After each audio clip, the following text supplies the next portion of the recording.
Bonjour chers téléspectateurs, j'espère que vous êtes dans de bonnes conditions pour achever l'année 2018 en beauté. C'est le moment de ActuNet, le temps pour nous de vous dire tout ce qui fait l'actualité tech en Afrique. Au sommaire de ce ActuNet, on va parler de BabyCare 237, l'application qui aide les parents à jouer les premiers secouristes en cas de soucis de santé de leurs enfants. Qu'est-ce que c'est qu'un trade et comment en construire un bon? Instant Digital s'intéresse à Twitter. La toile vibre au rythme des fêtes de fin d'année et c'est la tendance web. Bon retour sur ce plateau. Valorian Nubissi est déjà installé et c'est le moment de la revue Tech.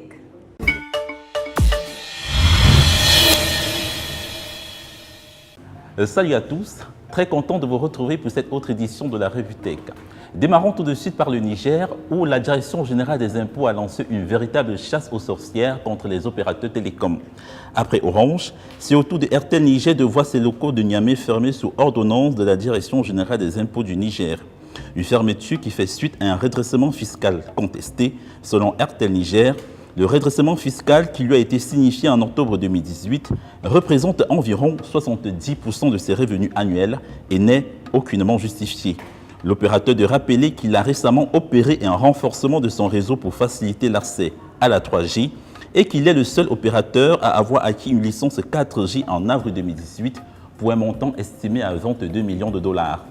Au Rwanda, dès janvier 2019, il y aura Internet dans les bus publics. L'annonce ne vient pas de moi, mais du ministre en charge des transports du Rwanda, Jean de Dieu Ouiwangani.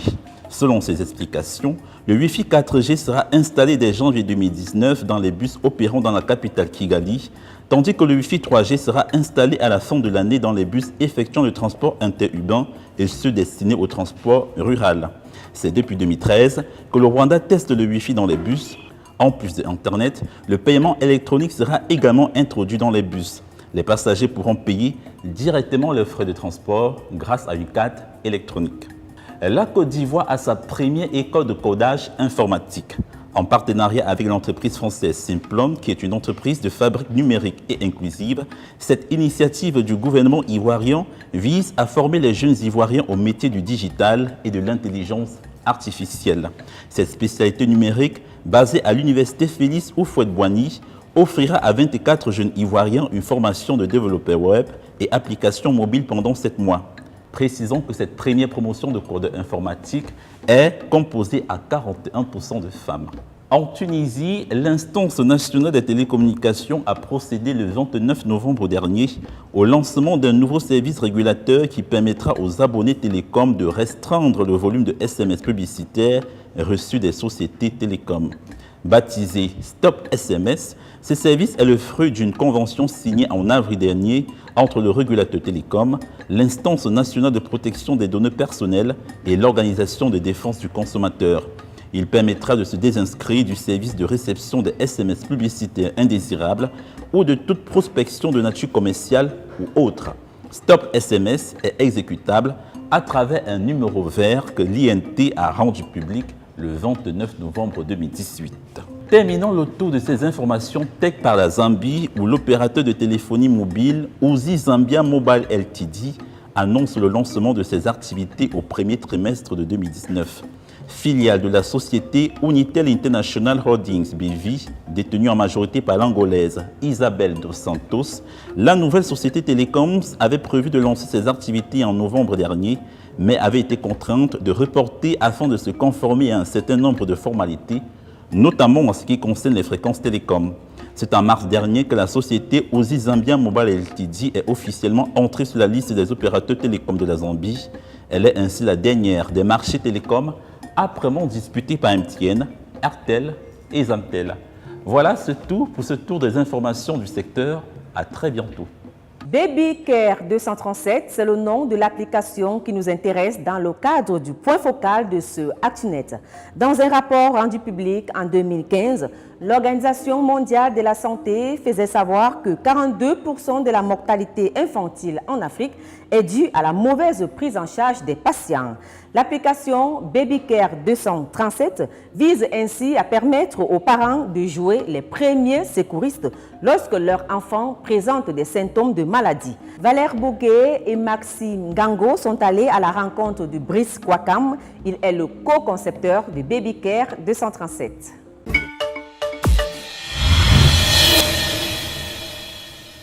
Dans un monde de plus en plus digitalisé, l'économie numérique offre de grandes opportunités dans l'optique de favoriser une meilleure prise en charge des enfants dont l'âge varie entre 0 et 5 ans.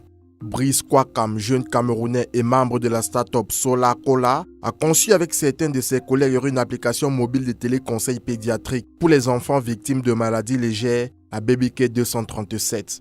Selon les chiffres de l'OMS publiés en 2015, environ 16 000 enfants de moins de 5 ans meurent chaque jour dans le monde de maladies facilement évitables et des troubles pour lesquels il existe des traitements. Selon le même rapport, 86% de ces décès se trouvent en Afrique subsaharienne. En vue d'apporter une réponse adéquate à ce problème, les membres de la Solacola ont mené une enquête à Yaoundé, la capitale camerounaise. Sur un échantillon de près de 5000 ménages, le constat qui se dégage est que 10% des parents amènent directement leur enfant à l'hôpital lorsqu'ils présentent des signes de maladie. Les 90% restants empruntent très souvent un itinéraire thérapeutique non recommandé. Par conséquent, aggravent la maladie de leur enfant.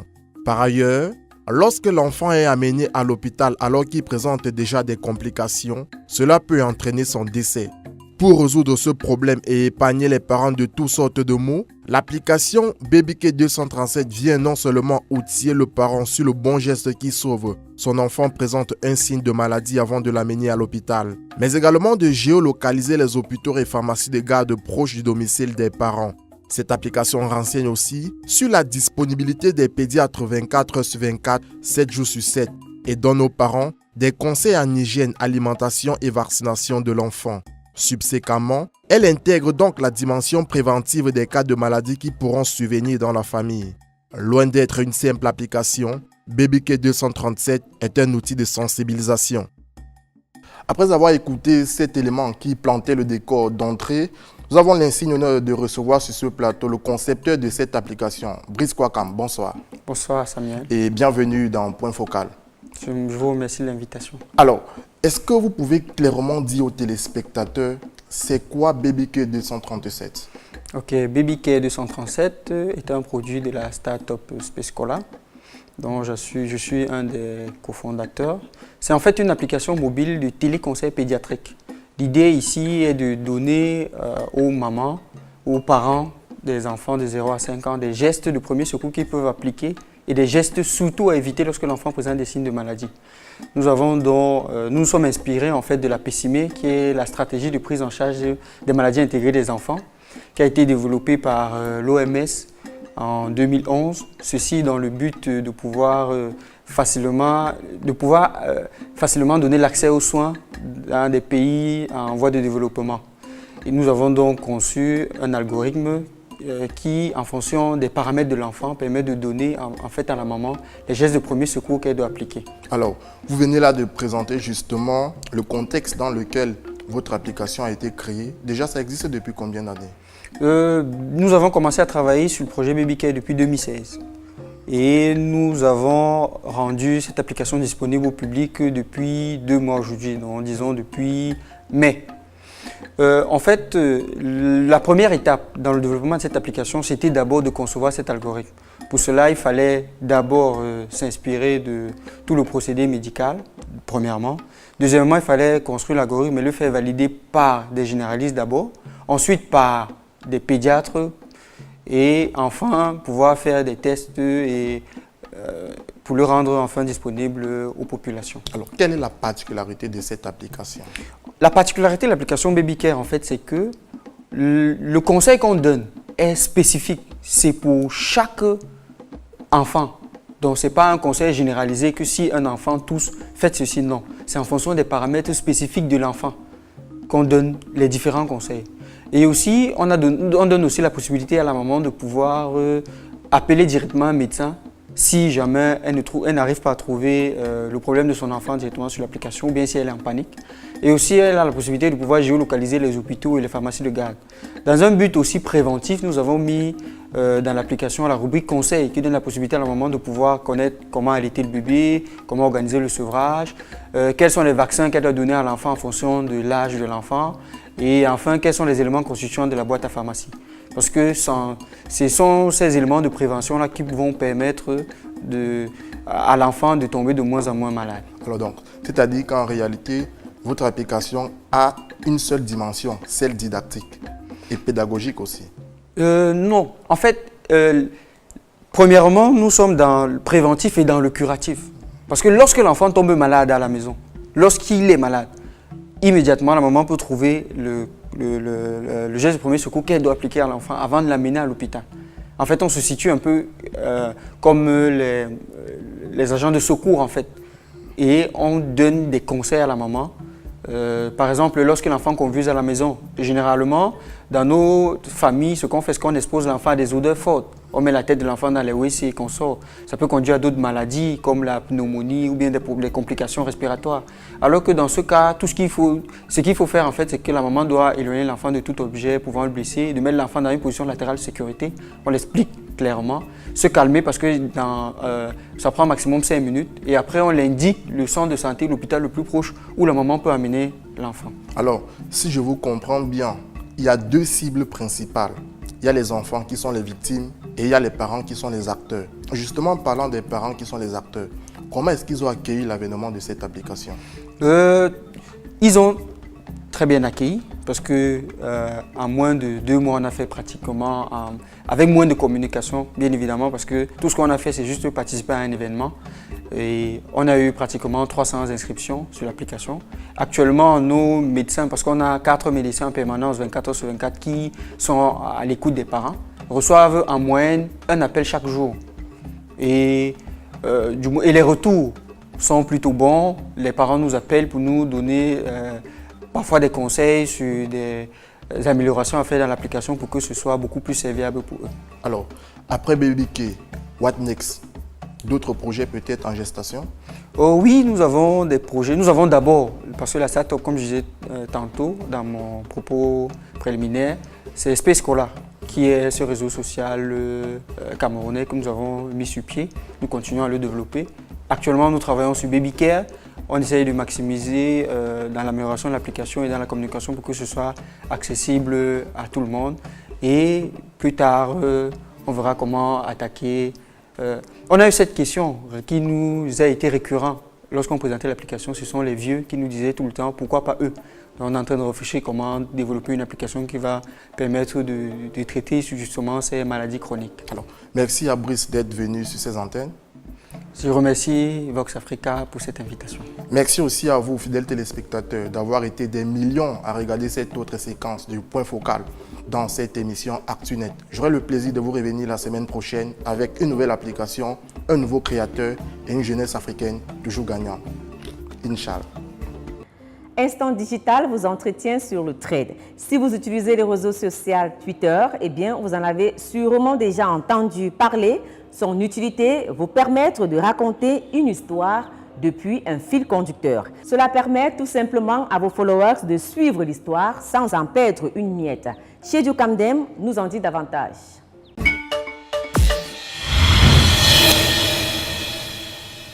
Merci Annie et bienvenue dans l'instant digital sur ActuNet où nous allons aborder une nouvelle thématique. Il s'agit des trades sur Twitter. Alors, c'est quoi un trade? Un trade, c'est juste une série de tweets avec un fil rouge conducteur.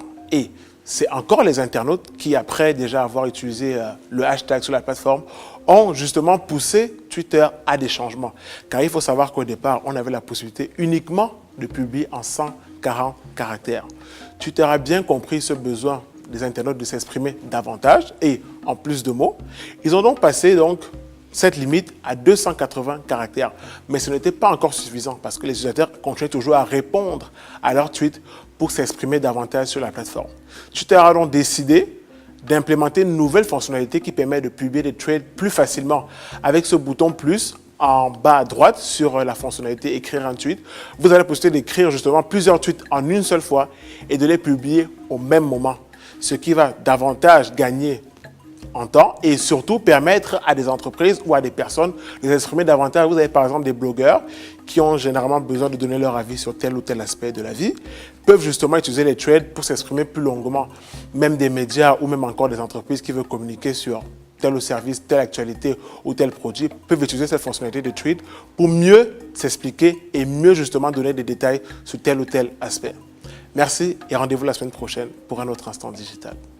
Jean-Pierre Esso, dans le cadre de cette dernière édition de l'année 2018, a fouiné dans les conversations des internautes sur la toile et il revient que c'est bien le sujet sur les fêtes de fin d'année qui occupe toutes les conversations. C'est aussi le temps des vacances et on discute de tout, des meilleures destinations, de la déco, des cadeaux à offrir et bien d'autres. Salut Jean-Pierre Esso. Salut Annie. Pour cette dernière tendance web de l'année, quoi de plus indiqué pour évoquer les fêtes? Qui dit fête dit lumière, comme les décorations de rue déjà présentes à Abidjan ou à Yaoundé. Les fêtes, c'est également les bons repas de Noël et de Nouvel An que l'on peut préparer chez soi ou tout simplement commander. Des magazines proposent des recettes, des particuliers proposent crêpes et gâteaux, les hôtels et restaurants des réductions diverses. Les fêtes, c'est toujours une affaire de sécurité. Sécurité sur les routes, sécurité dans les quartiers, assurée par des équipes de police et de gendarmerie déjà prêtes depuis début décembre. Les opérateurs de téléphonie ne sont pas en reste, produits à prix cassé et organisation de concerts populaires de musiques urbaines. Alors, quel cadeau idéal pour ces fêtes de fin d'année? Un portrait dessiné ou un véritable shooting photo? Le choix sera le vôtre. À très bientôt pour un autre épisode de Tendance Web sur ActuNet. Prenons la direction de Abidjan pour retrouver Edith Brou. Vous êtes du genre à entrer en contact avec des personnes que vous ne connaissez pas, peut-être parce que vous avez besoin d'un service, surtout lorsqu'il s'agit des personnalités. Et si vous faites des coucou, salut, comment ça va? Eh bien, Edith vous le dit aujourd'hui, ça ne sert à rien. Le temps, c'est de l'argent, passez droit au but. Edith a testé.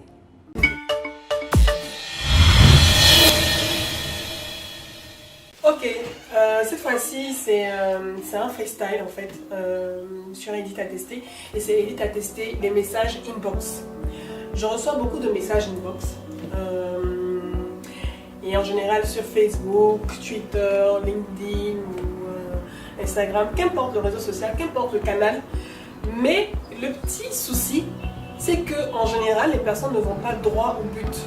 Le problème, c'est que quand vous envoyez un message en inbox à quelqu'un qui est occupé, ou un ami, un parent, même en général, parce que même si c'est une personnalité, on va dire qu'elle est occupée, elle est busy, mais c'est pareil, lorsque vous envoyez un message à votre patron, à votre ami, à un collaborateur, coucou, salut, et puis souvent c'est pas salut, salut, hein, c'est salut en message SMS, SLT, coucou, SLT, salut, bonjour, c'est même pas bonjour, c'est BJR, sérieusement.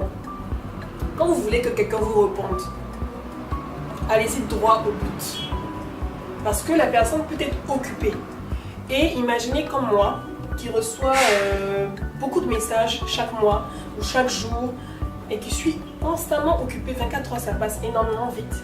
Imaginez recevoir coucou. Allez-y droit au but. Bonjour, coucou, je voudrais vous dire merci de, est-ce que, bonjour. Donnez l'objet de votre message en même temps pour que la personne puisse prendre rapidement une décision et réagir aussi rapidement. C'est important. Et puis même le fait même de dire coucou, oui, mais t'as rien d'autre à faire de la journée. Qu'est-ce que tu veux exactement en fait? Vous allez remarquer que quand vous allez au droit au but, même si ça peut prendre un peu de temps, les gens réagissent en fait. Je le dis parce que en général, je zappe et je supprime tous les messages coucou, salut, SLT, BJR, bonjour, et où il n'y a pas un objet, vous n'expliquez pas la raison de votre message en même temps. C'est un petit conseil également qui peut être utile quand vous voulez contacter quelqu'un pour un événement, ou bien que vous voulez créer un groupe de travail avec quelqu'un, travailler sur un projet avec quelqu'un. Coucou, ça n'est pas bon, ce n'est pas intéressant. D'accord? Donc c'est vraiment important de vous partager ça parce que je l'avais depuis longtemps dans le cœur, j'avais besoin de le dire en fait. Et je suis sûre qu'il y a plein de personnes comme moi qui sont dans la même situation que moi, qui ont besoin de recevoir ce genre de message où on va droit au but. Même moi, même mes collaborateurs également, quand je vois un bonjour, bonjour madame, coucou, et il n'y a rien après, ça m'énerve. Ça m'énerve. D'accord? Donc il est vraiment important de pouvoir faire ça. Dites directement l'objet de votre message et la personne a le temps de décider et de réagir aussi rapidement. Donc les coucous, les CC, les SLT ou les BJR sans objet, sans message clair, sans but précis. Et quand vous voulez que quelqu'un fasse quelque chose pour vous, dites-le directement. Sinon, ok, je vais mettre coucou. Et puis j'attends. Et puis après, peut-être que je ne réponds pas. Et je ne suis pas la seule. Donc voilà, c'était un peu ça. Oubliez les coucous, dites bonjour, je voudrais faire ça avec vous. Bonjour, je voudrais réaliser ça avec vous. Bonjour, j'ai besoin de telle information. Et automatiquement, la personne a le temps de décider. Voilà, c'était Edith à tester, des messages inbox qui n'ont pas d'objet, mais qui ont juste un coucou, qui ont juste un SLT et qui ont juste un BJR. Bye bye et à bientôt. Direction le Sénégal pour notre chiffre du jour. Macky Sall, le président, a décidé de tripler le fonds dédié aux startups pour passer ainsi à 3 milliards de francs CFA. L'annonce a été faite le 24 novembre dernier au centre de conférence Abdou Diouf à Dakar, où il présidait la deuxième cohorte de financement de la délégation à l'entrepreneuriat rapide pour les femmes et les jeunes. Dès janvier 2019, ce montant qui était de 1 milliard va ainsi tripler. C'est terminé pour cette édition de Actu-Net. C'était d'ailleurs la dernière de l'année. Merci à vous tous d'avoir été là. Restons en contact sur les réseaux sociaux, Facebook, Twitter, si vous voulez rester au courant de toute l'actualité tech en Afrique. N'hésitez pas à vous rendre sur notre chaîne YouTube pour revoir cette émission et toutes les autres d'ailleurs. Valorian Nobissi vous retrouve dès janvier prochain. Quant à moi, je vais vous retrouver très bientôt après quelques semaines de vacances. Bonne année par avance, restons connectés.